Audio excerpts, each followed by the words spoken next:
Kasi mga kotsero, alam naman natin yung divorce bill, naaprubahan na yan sa final reading sa lower house. Sa lower house, mga kotsero. Sa lower house pa lang. Wala pa sa Senado. So bago pa ano yan, bago pa yan maging tunay na tunay na batas. Tunay na batas. Bago pa yan maging batas, mga kotsero. Dadaan pa ho yan sa Senado at pipirmahan pa po yan ng ating Pangulo bago yan maging ganap na batas. Oo, ayan. Ngayon pa lang ngayon pa lang, nag-uumpisa pa lang mga kotsero. Kakapasa pa lang sa lower house, napaka-controversial na niya. Paano pa pag umabot pa yan sa sa Senado? Mas magiging controversial yan. My goodness. Ganun talaga yan.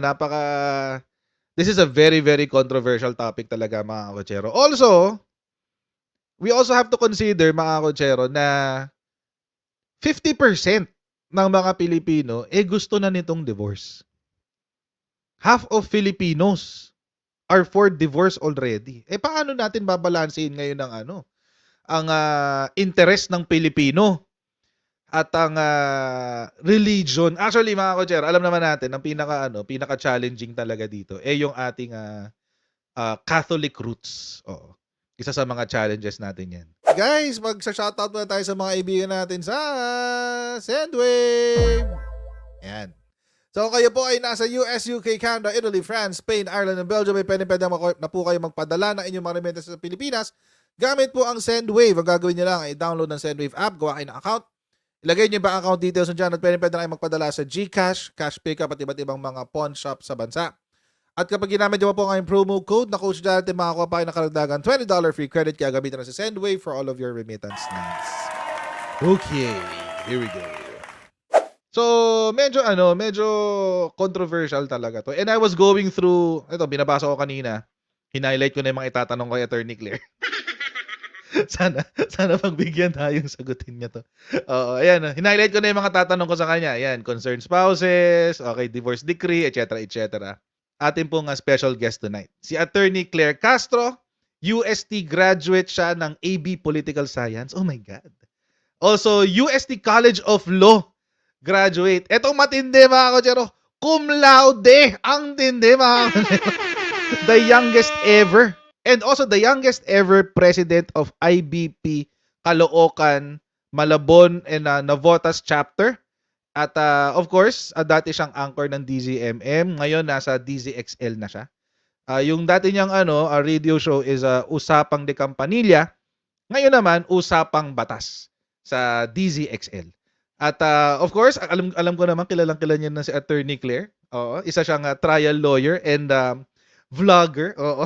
So, mga kotsero, let's welcome to our live stream tonight, Attorney Claire Castro. Ayan. Sorry And po, it's ma'am. my honor, actually. Thank you for inviting me. Matagal na po kayo nire-request, ma'am, na na i-guest ko raw kayo sa live stream ko. Actually, every night may nagtatanong, kailan mo i-guest si Attorney Claire? Sabi ko, sige. Talaga. Thank you. Opo, ma'am. Kaya nga po kaya nga alam ko na sikat kayo, ma'am. Nakakataba ng puso yan, ha? Opo. So yun po, ma'am, 'di ba I reached out to you regarding this very, very controversial topic today regarding the divorce bill. Mhm. At nung tinatackle ko po siya kasi may mga nagtatanong din sa akin, am I pro or anti-divorce? Mamaya ko na po tatanungin yung stand niya, ma'am. Pero sabi ko, siguro it's best. Marami din po kasi nagtanong about different issues on tungkol sa family code, tungkol sa is legal separation enough to separate two married couples or whatever. So sabi ko, sige, let's have Attorney Claire answer that.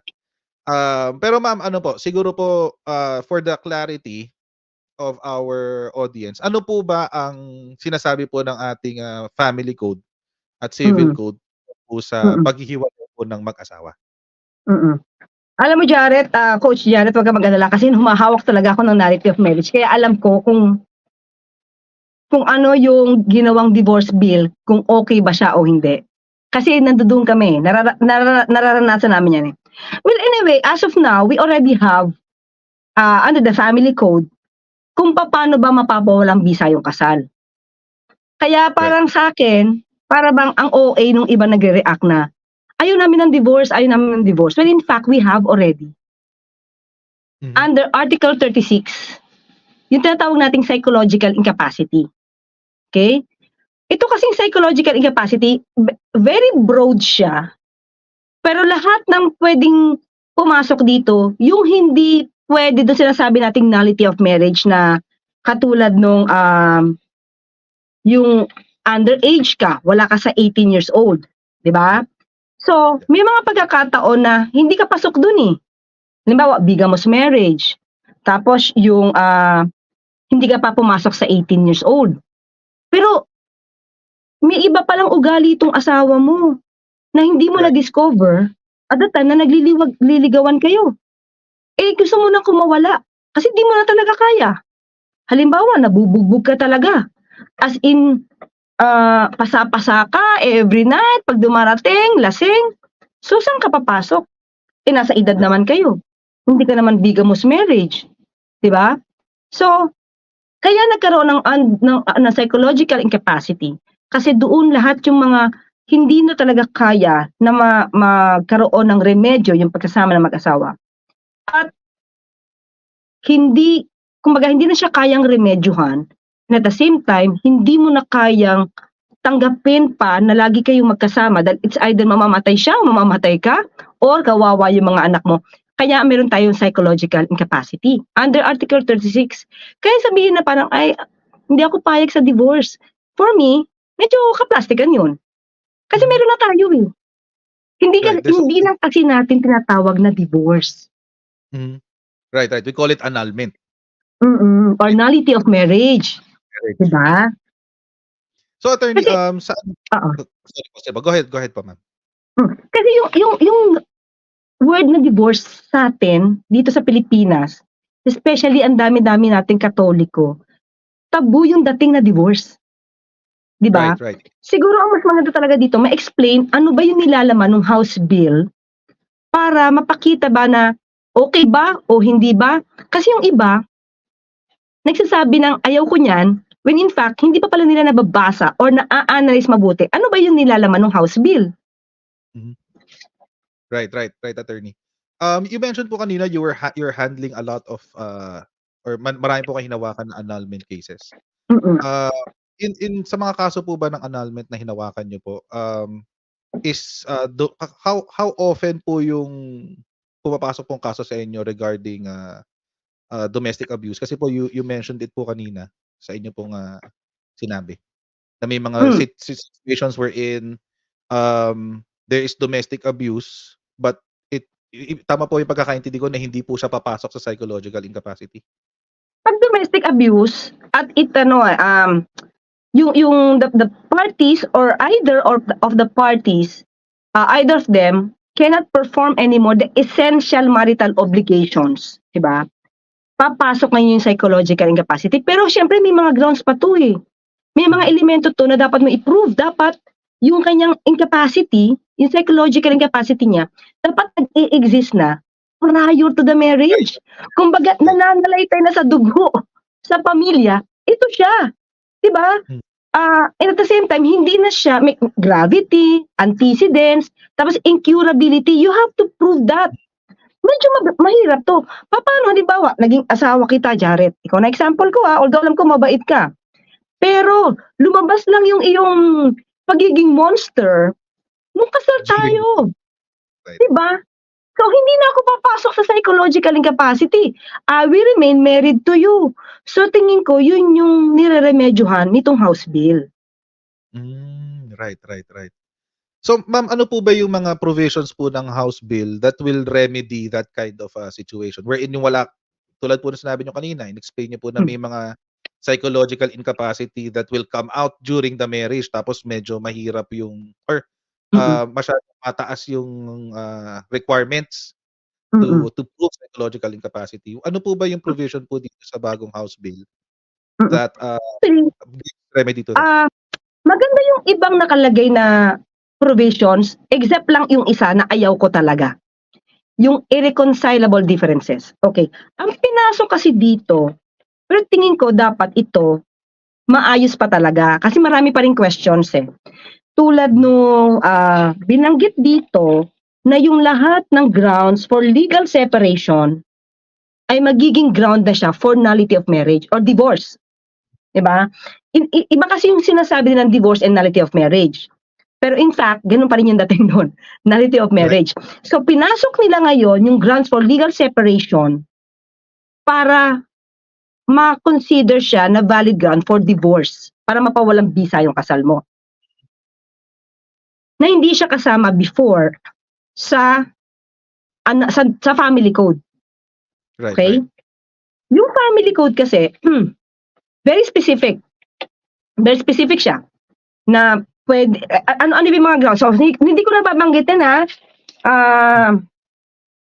Jared, yung teka lang Kasi iba yung nullity of marriage. Pag yung nullity of marriage, halimbawa, katulad ng sinabi ko, contracted by the parties below 18 years old. Okay? Tapos yung solemnizing officer, wala palang power. But, ang exception dyan, pag both parties or either of you, hindi niya alam na wala pala siyang power to solemnize marriage, valid pa rin yun. Okay?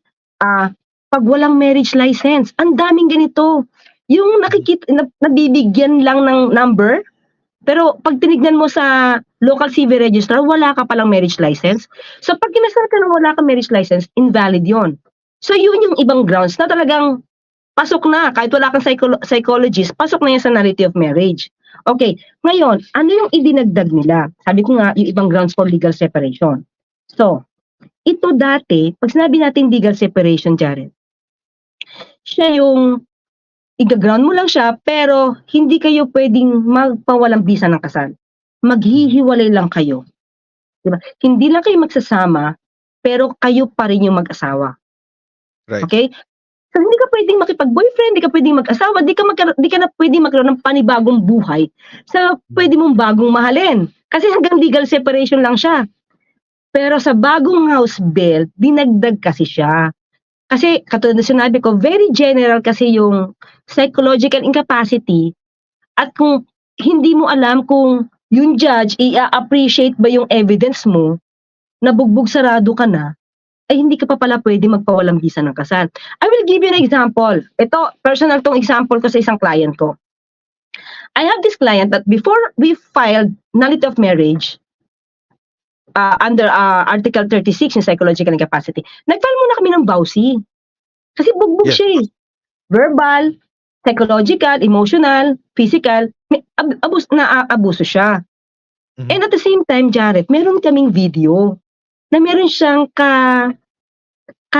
kaulayaw, kaniig. Oh my God. Sa iba. Shucks. Use that. Okay? So may decision kami sa BAUSI kasi guilty siya, yung lalaki. Meron kami merong proof na involved ito sa mga criminal cases. Pero na-deny yung psychological yung petition namin. For nullity of marriage. Oo, dahil ang dating is parang ang reason is parang di namin napatunayan na prior to the marriage nag-i-exist na siya.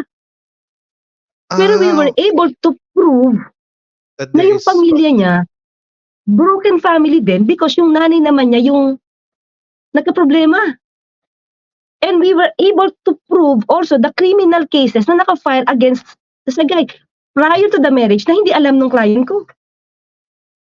Shucks. So attorney, walang naging remedy yung walang hindi, kumbaga naka-appeal pa siya. Naka-appeal pa siya. Kasi sa akin napaka parang hindi ako makapaniwala na despite all of this, bugbog na talaga siya. May mga pictures pa kami, may medical certificates pa kami. Tapos, you will still let her live with this guy? Correct. Diba? Yun.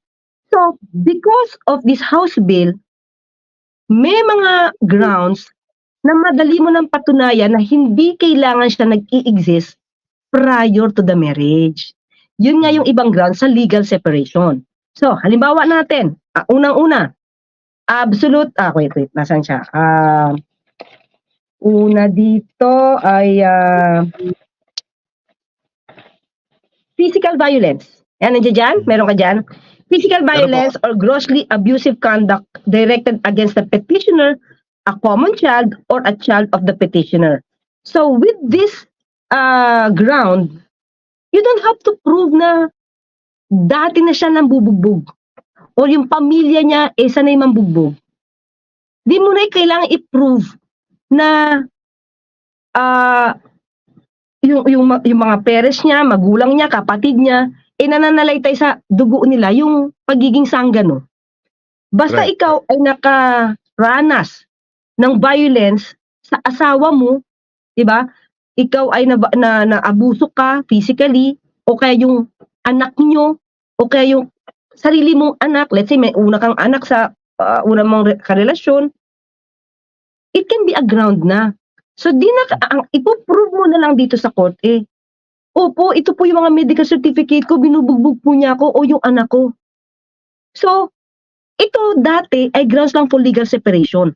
So dito mas gumaan, mas mapapadali kasi mapawalang bisa yung kasal because hindi na siya ganon kahirap i-prove.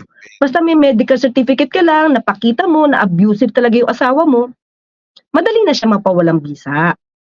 So, Right. hindi ba mas okay na itong mga legal separation na grounds maisama para mas madali ka ng mapawalang bisa yung kasal, especially kung di mo naman nakaya? Ang tingin ko, Coach Jared, na maling connotation dito, yung tinatawag natin na no default divorce. Wala tayo nun. Mhm. Yung American style, yung parang Britney Spears, Right. kinasal ngayon, ay ayoko na sa'yo. The following day, pirma tayo, wala na. Hindi yun dito sa atin. Tingin ko, Coach Jared, yun yung kinatatakutan ng mga tao. Kaya, lalo especially Katoliko, baka merong gano'n na para bang ano to, baka magbuhay para tayong westernized na tayong masyado niyan. Kaya tingin ko dapat mapaliwanag mabuti. Pero, sabi ko nga, so pag inisa-isa natin lahat dito, yung grounds ng legal separation, okay siya, Coach Jared, okay siya na magamit para mapawalang bisa yung kasal. Pero tingin ko, syempre, kung papasok naman to sa Senado, gagawa sila ng kanilang version. Tapos, magkakaroon pa ng BICAM. May mga dapat ring baguhin. Kasi ako, meron pa rin ako mga questions Pero hindi ako disagree dito sa House Bill. May mga provisions lang ako na dapat linisin. So, kaya sabi ko, bakit kailangan magsalita yung ibang mga senador? Kasi nakalista na ako, sila yung mga anti-divorce, di ba? Nandiyan si Senator Cheese, nandiyan si Senator Coco, di ba? Right. Pero sinabi ni Senator Coco sa interview na against siya, pero hindi pa niya nabasang buo yung House Bill. Inamin niya yon. Sa news lang niya nadidinig. Bias lang, oo. So, sa news niya lang nadidinig. Kaya di ba para bang, huwag muna kayo magsabi ng anti-divorce. Siguro mali lang kasi yung gamit ng divorce. Kaya ang nega ng dating sa tao. Ang pinaka-ayoko lang talaga dito, binanggit ko na dito, ito yung proposal, yung House Bill din na napasok na lang, na-incorporate dito. Yung proposal ni Congressman Pantaleon Alvarez about the irreconcilable differences. Right. Remember si Kong Alvarez, nagka-girlfriend, di ba? O hindi to chismis kasi nasa news to. And at that time na may girlfriend siya at nagkakaroon sila ng di pagkakaunawaan ng isang congressman, Florendo, remember? Yes. Correct. So nung naglabasan yung mga alleged girlfriends nila, doon pumasok tong irreconcilable differences na pinapasok ni Congressman Pantaleon Alvarez. Sabi ko, ayoko nung word na irreconcilable differences because it's too broad. Really. Okay. Ano ngayon ang pagkakaiba ng irreconcilable differences dun sa psychological incapacity? Okay? Pag sinabi natin kasi psychological incapacity, both parties or either party cannot perform the essential, remember, essential marital obligations. Hindi pwedeng, halimbawa, ayaw mo nung niluto ko, di masarap. Di ba? Mhm. Ay, ayoko na niluto mo. Di ba? Hiwalay na kita. Hindi siya essential marital obligation. Di ba? Ano yung essential marital obligations? To love, to respect, to support, to procreate. Kung halimbawa, feeling ko ang sexy-sexy ko, di ba? Ivan, alawi katawan ko. So, ayoko mag-aanak sa'yo. Ayoko. Correct. Di ba? It can be a ground because that's my responsibility. It's my obligation being a wife. Di ba? To bear child. So, essential yun eh. Pero yung about lutuan or hindi tayo kakasundo kung saan tayo mamamasyal, it's not essential. Pero pag pumasok yung irreconcilable differences, pwede siyang pumasok.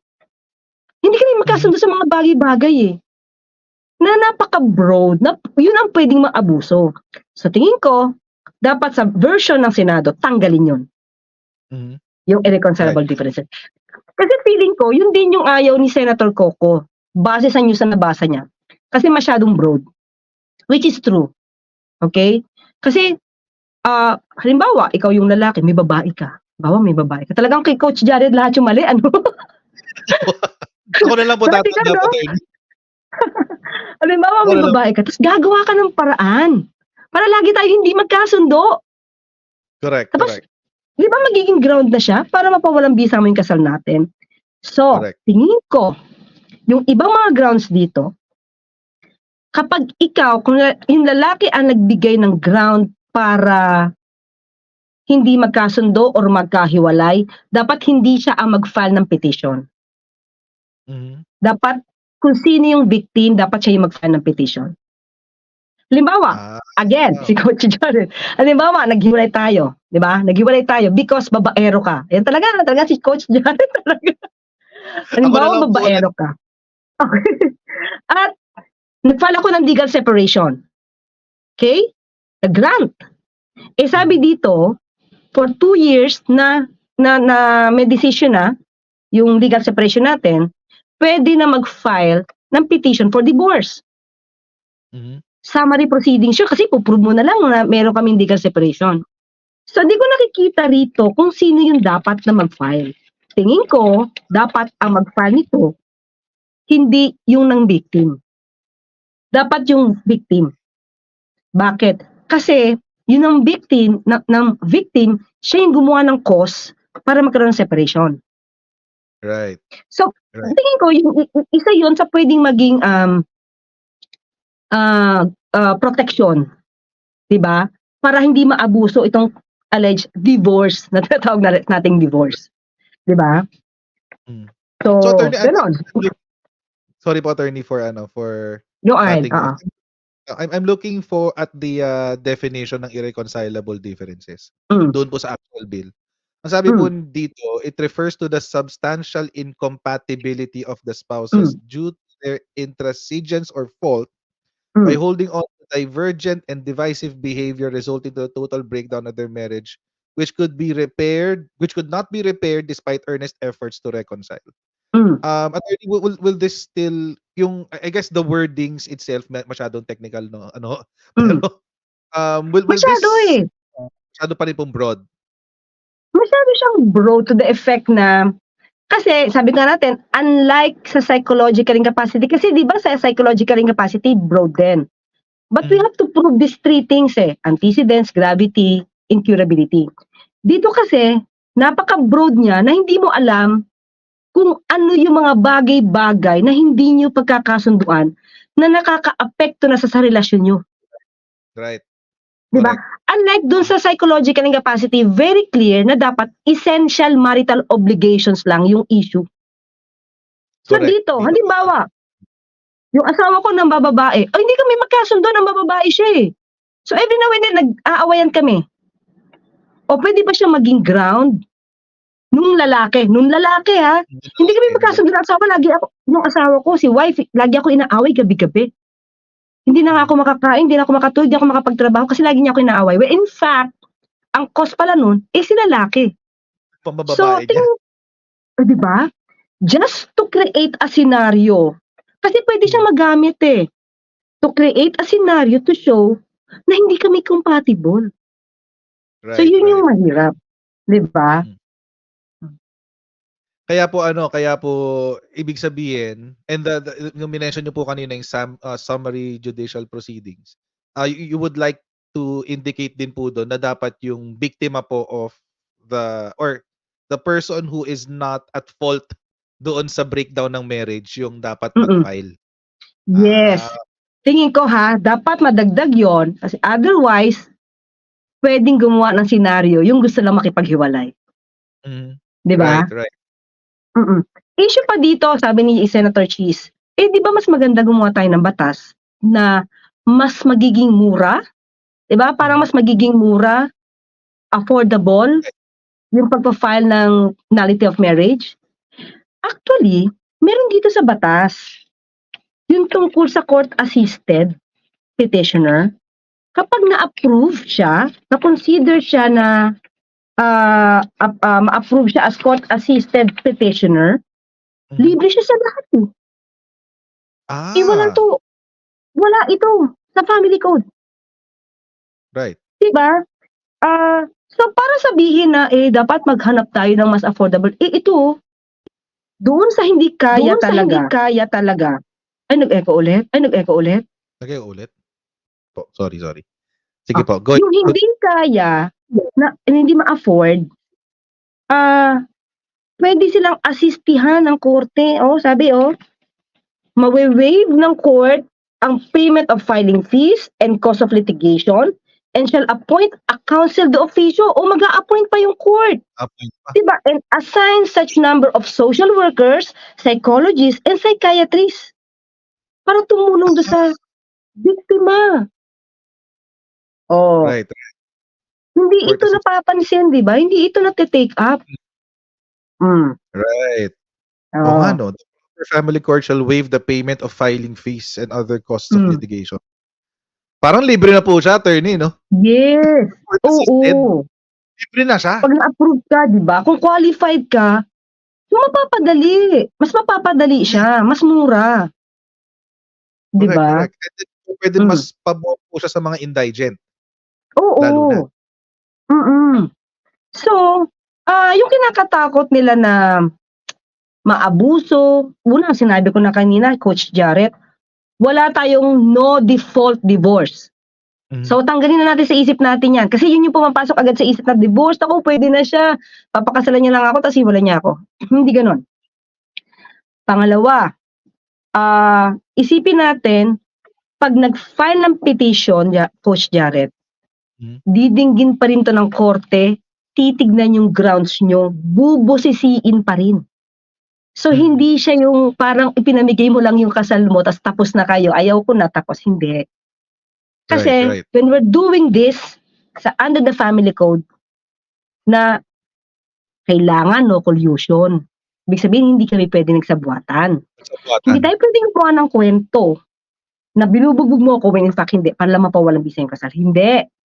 Kasi 'pag nalaman niya ng prosecutor at ng court, dismiss agad yung iyong kaso. So, kumbaga, dadaan pa rin siya sa butas ng karayom bago siya mag-grant. You have to prove the grounds, 'di ba? So, kaya nga sabi ko, minsan 'pag nadidinig ko ibang mga politiko, "Ay, we don't like divorce." Feeling ko namumulitika sila. Kasi yun yung gusto ng karamihang Katoliko. Na hindi alam ng Right. ibang Katoliko na hindi naman pala siya nakakatakot yung House Mhm. Bill na 'to. Yeah, and I think attorney 'no, yung much of the pushback is really coming from the religious community. Hmm, So attorney, kung ano po, kung i-explain po natin ito sa majority, like ako rin po kasi hmm, I'm pro divorce bill, except hmm, for the provision lang din po ng ano, irreconcilable differences. Parang sa'kin medyo ang lawak naman nun, so kahit ano lang, basta hindi tayo hmm. nagkasundo, okey na. So, but Yes, anyway, tama ka.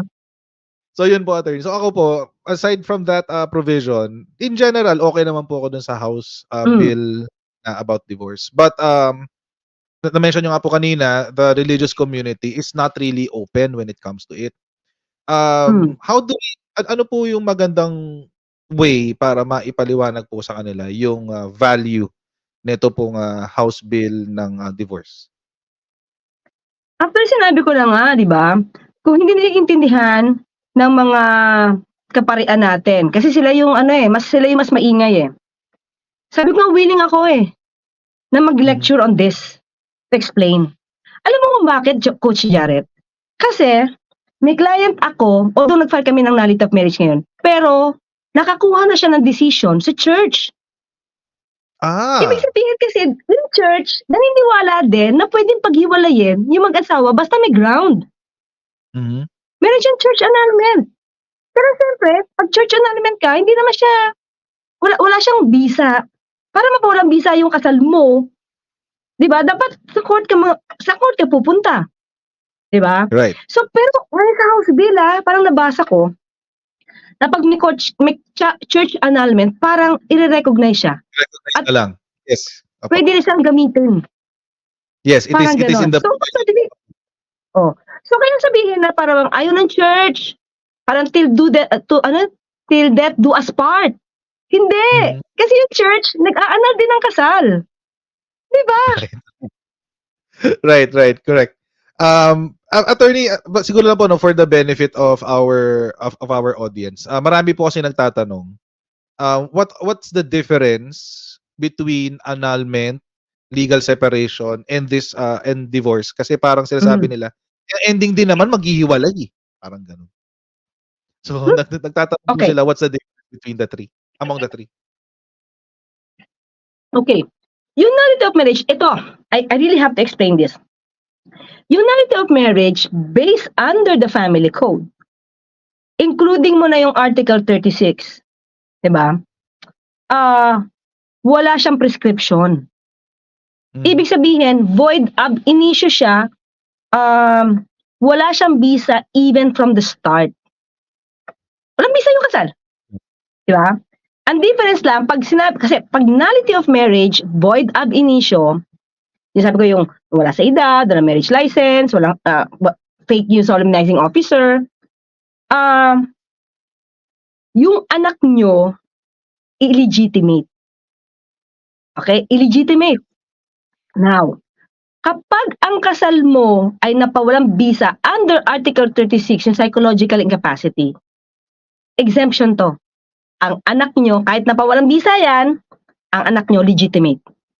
Okay? mhm, Difference yan, Ngayon, ang difference ng nullity of marriage sa annulment, mas popular yung word na annulment, Pero magkaiba to, Yung nullity of marriage, since from the start, void siya, walang bisa. Pero yung annulment of marriage, void siya, voidable kasi siya, voidable siya, pero pag lumagpas yung 5 taon na hindi mo to napawalang bisa ng kasal, valid na yung kasal nyo.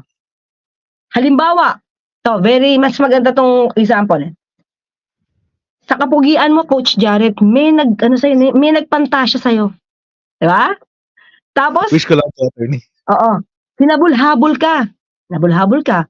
Pero minsan, nagsama kayo, nag-date lang kayo, tapos ang inuwi mo, maaga naman, 11:00 ng gabi, nandun na yung tatay, May may shotgun shotgun na. ang dala.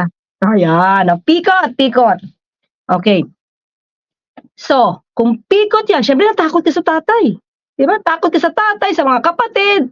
Kailangan kayo magpakasal. Pinakasalan mo. Pero ngayon parang feeling ko hindi na nangyayari ito. Parang sa old movies lang nangyayari ito. But anyway, good example ito. Kung, halimbawa, nandun yung fear, nandun pa yung fear, yung tatay, nandiyan pa rin. Yung takot mo, nandiyan pa rin. Pero pagkawala nung fear, halimbawa, nakinuha na ni Lord si tatay, bumait yung mga Mhm, kapatid, nawala yung fear mo, di ba? 5 years from the time na nawala yung fear mo, dapat mo na siya mapawalang bisa ng kasal. Pag hindi mo siya napawalang bisa ng kasal, forever na kayo magkasama. Valid na yung kasal. Okay? So, ito yung example ng annulment of marriage. So, unlike yung nullity, imprescriptible to, wala tong prescription. Yes. Kahit tumanda kayo, pwede yan. Yung legal separation, pwede mo siyang isampa, pero ang purpose mo lang is maghiwalay kayo. Hindi mo gusto na mapawalang bisa yung kasal nyo. Gusto nyo forever kayo yung kasal, pero magkahiwalay lang kayo. Okay? So, yun yung difference. Now, we have to discuss this. Bakit? Since sinama-sama ito, tingin ko talaga kailangan medyo ayusin tong House Bill ng konti. Sa mga prescription. Sinama, pati yung annulment of marriage, diba? Yung annulment, yung kasama na dito yung ano. Sabi ko sa'yo, yung pikot, o kaya dinaan yung fraud, dinaya ka pala, o kaya insane pala siya, hindi mo alam, pero, diba? So, ito pinagsama-sama niya dito sa House Bill. Tandaan natin na ang prescription ng annulment, 5 years from the time na wala yung fear. Right. Pero since sinama niya ito lahat dito, pati yung legal separation, ang prescription lumalabas, 10 years. Yes. Okay. Napakahaba siya. 10 years. Humaba. Ang prescription ng divorce, 10 years. Okay. So, ang sabi ngayon dito sa batas, may option naman daw yung magpa-file ng petition kung anong pipiliin niya. Nullity of marriage, annulment, or legal separation. May option pa rin siya kung gusto niyang gamitin yung sa family code o gamitin yung divorce. Tingin ko doon medyo magulo. So, tingin ko, kapag ito na ipasa, yung divorce bill, dapat, hindi na dapat gumana yung family code regard to annulment. Kasi magkakagulo yan. Diba? Bakit Right. nagkakagulo? Lagpas na ng 5 years eh. Diba? Lagpas na ng 5 years. Ay, hindi, ginamit ko yan sa divorce eh. Correct. So, magulo. Diba? So, dapat, isa lang. Kung 10 years, 10 years. O, diba? So, yun, isa yun. Isa yun sa mga siguro dapat mapulido. Ayan. So, pero so far, sa nakikita ko sa kanya, okay naman siya. Kasi, isa pa sa sample na bago pala. Uso na ngayon yung mga sex change. Yes. Oh, halimbawa, yung asawa ko, kamacho-macho, pagdating ng after 5 years, nagpa-sex change. Hindi ko pa walang visa yun, pareho na kaming girl. Correct. Paano Diba? kaya yun? So, isa yun sa mga magandang grounds dito. Kasi, saka siguro yung pag matagal na kayo magkihiwalay, 5 years, kahit wala kayong legal separation, walang court order, pero 5 years kayo hindi magkasama, siguro ito dapat both tanggap eh. May pamilya na yung isa, tapos yung isa rin mayroong pamilya, or nag-okay sila maghiwalay, okay lang yun. Kasi 5 years na sila talaga hindi magsasama. Pero, kung halimbawa, 5 years kami hindi magkasama, humiwalay siya ng babae siya, tapos lumalaban ako sa aking karapatan bilang asawa mo, tingin ko dapat hindi siya kasamang ground. Kahit 5 years na tayo magkasama, ikaw yung may fault, hindi ka pwede mag-file ng petition for divorce. Dahil ikaw yung umiwan sa akin. At nilalaban pa kita. Diba?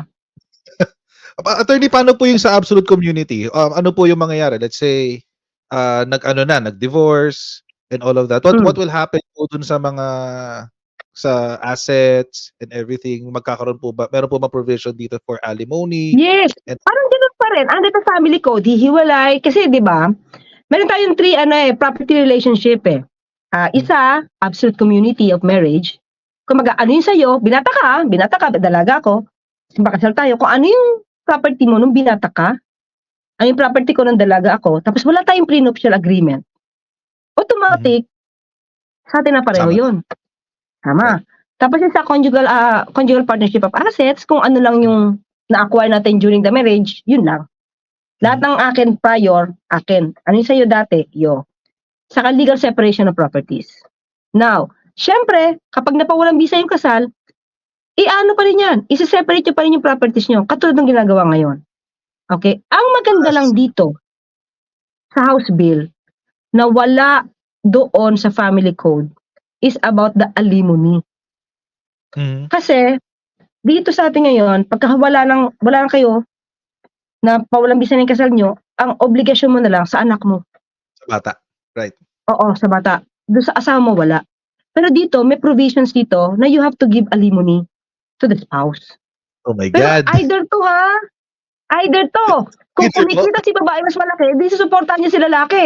Kung kumikita si lalaki ng Ouch! malaki, ang bibigay yung gano'n. Either, eh. Ma'am, parang marami Equality. hindi a-agree dun. Parang 'Di ba marami po hindi wala a-agree 'yun? dito, eh. Mm. Oo. And ito pa ang wala, sa family code, pero meron sa legal separation. Mhm. Sa legal separation, kasi siyempre ayaw mo naman pawalang bisa yung kasal, under the family code tayo, bago magkaroon ng hearing ang legal separation, may 6 months cooling off period. Ibig Mhm. sabihin, ay pag-isipan niyo muna baka naman masama lang yung loob niyo sa isa't isa. So, may 6 months cooling off period. Sa nullity of marriage, sa annulment of marriage, wala yan under the family code. Pero sa House Bill, bago magtuloy-tuloy yung hearing, may cooling off period. So, kaya hindi Ah. pwedeng sabihin na, ang bilis naman mapawalang bisa ng kasal na yan dahil sa House Bill. Hindi, may cooling off period pa siya, eh. So, pwede pang Hindi mag-isip-isip. right, attorney. So, ibig pong sabihin, attorney, so let's say, ako naman po gagamit example sa inyo, attorney. Halimbawa po, mag-asawa po tayo. Ah, Tapos, nag-file po ako ng divorce. Let's say, granted hmm, na po siya, signed and everything. It's already a law. hmm. Nag-file po ako ng divorce. Hindi pa po magpo-proceed yung divorce proceedings until No, no, no, matapos no. po yung period? Bago mag-hearing. Bago tayo Bago. mag-hearing. Oo, bago tayo mag-hearing, magkakaroon muna ng cooling off period. So, pwede ka pa Ah, mag-isip-isip. Yes. Dun po papasok yung mga counseling, et cetera, et Pwede. cetera. Oo, baka Right. kasi masama na yung loob mo, punta ka sa abogado, file ko yan. Mhm. 'Di ba?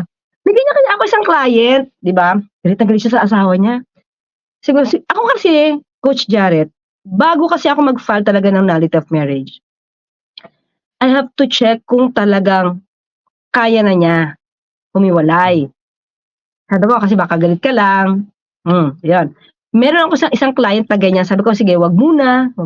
Kasi nakikialam kasi yung biyenan, eh. Doon na minsan nagkakasiraan. Tapos si husband, hindi siya pinagtatanggol. May gano'n, 'di ba?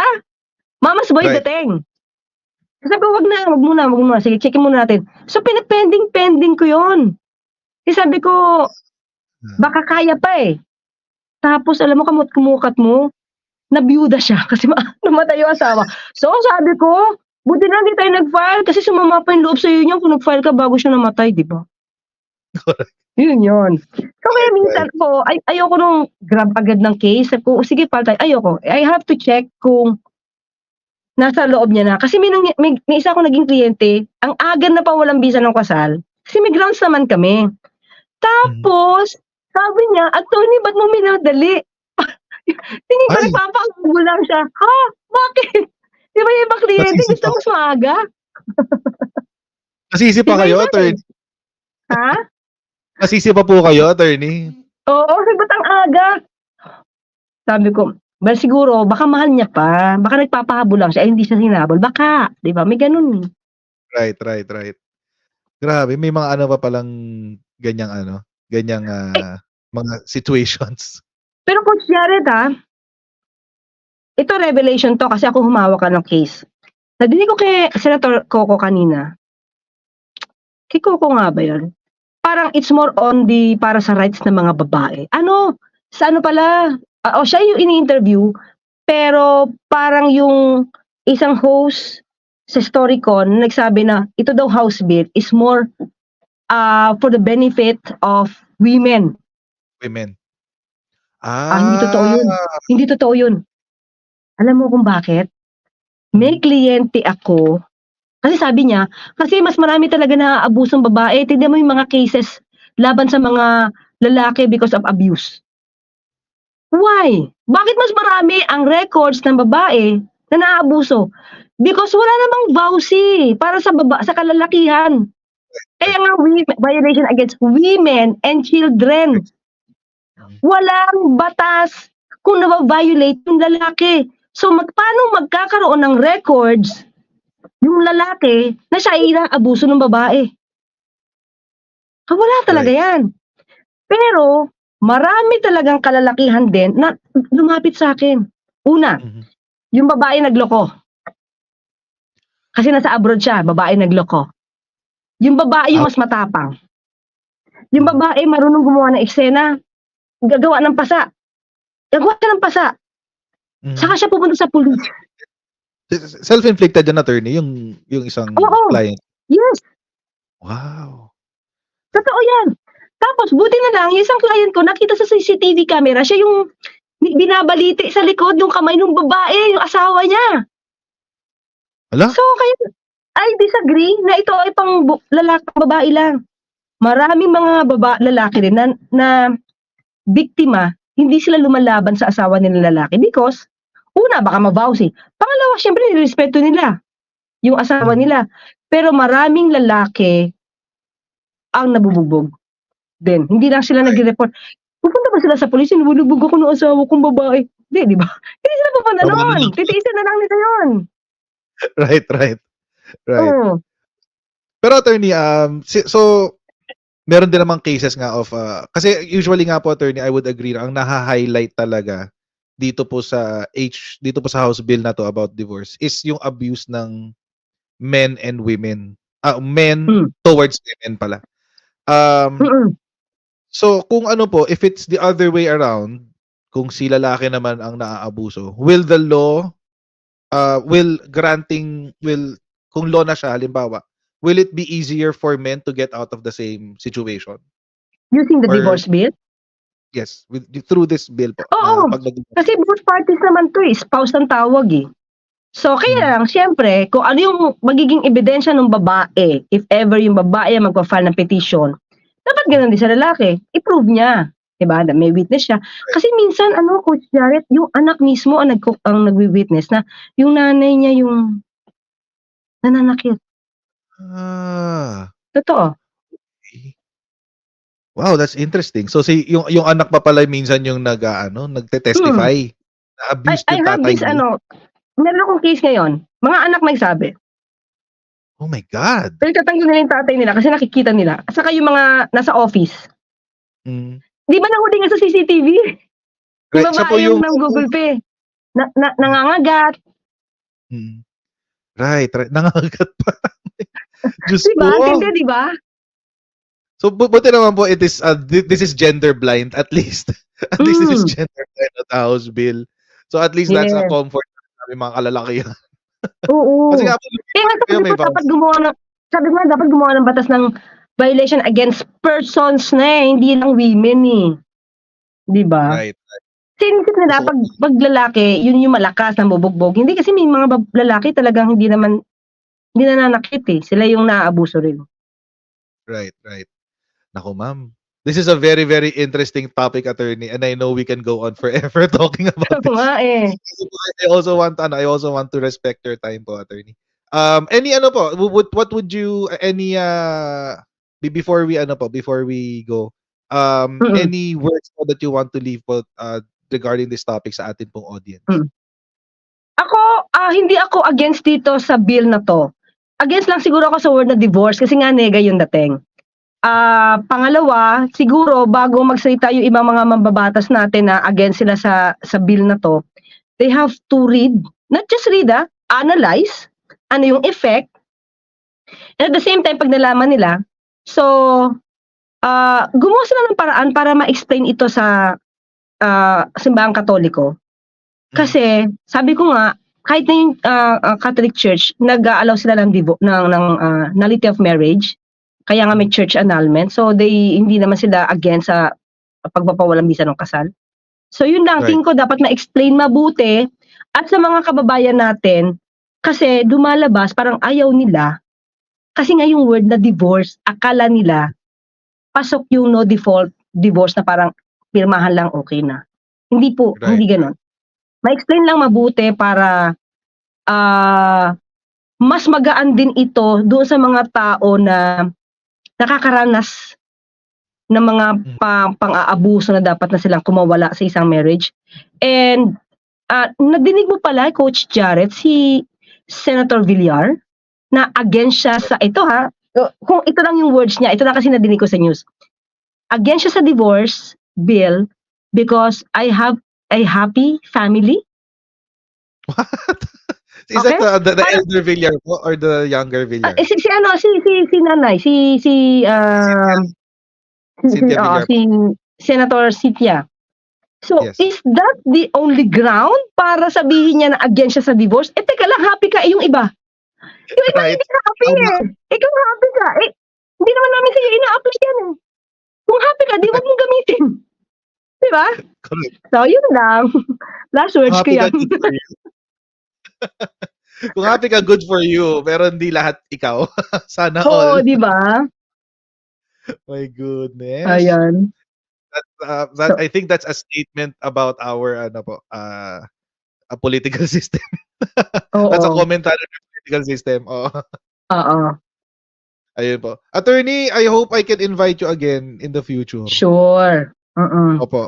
Medyo ano lang, I really nangareglan ako, pinagpawisan ako kahit may aircon. Sabi ko, "Bakit hindi ako makapasok? Pangit yung sounds." Buti na lang naayos. oo nga po, eh. Pero thank you very much po for, accepting my invitation. Sana po makaulit Yes, po ako, ha. Message sure. ko po kayo soon. I'm Thank you very much honored, po. I'm honored. Okay? God bless po, So, ma'am. sa mga supporters mo, thank you at, na-invite ako dito ni Coach Jared. I'm honored. Sige. The honor is all mine po, attorney. Believe ayun po. Thank you very much, attorney. Thank you. Bye po. Bye. Ayun. So, naano tayo, naliwanagan tayo sa mga sinabi ng attorney tonight, 'no? Grabe medyo na-pressure ako ng kaunti do'n ng bahagya. So mga Kochero, maraming po salamat sa inyo patuloy pag-support sa ating channel. Huwag niyo pong kalimutan mag-like, share, and mag-subscribe sa ating Coach Chad YouTube channel. Pa-follow tayo sa ating Facebook page para lagi updated sa mga ganap sa aking channel. And I'll see all of you in our next live stream tomorrow. God bless you guys. See you tomorrow. Bye.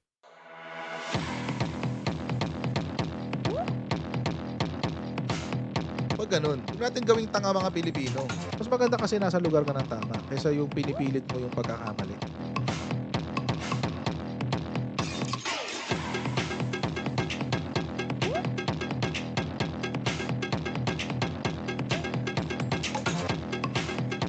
Are they willing to go that far? Hindi makakalimutan ng Pilipino yan hanggat di nasasagot niya. Sino ngayon nagsasabi ng totoo?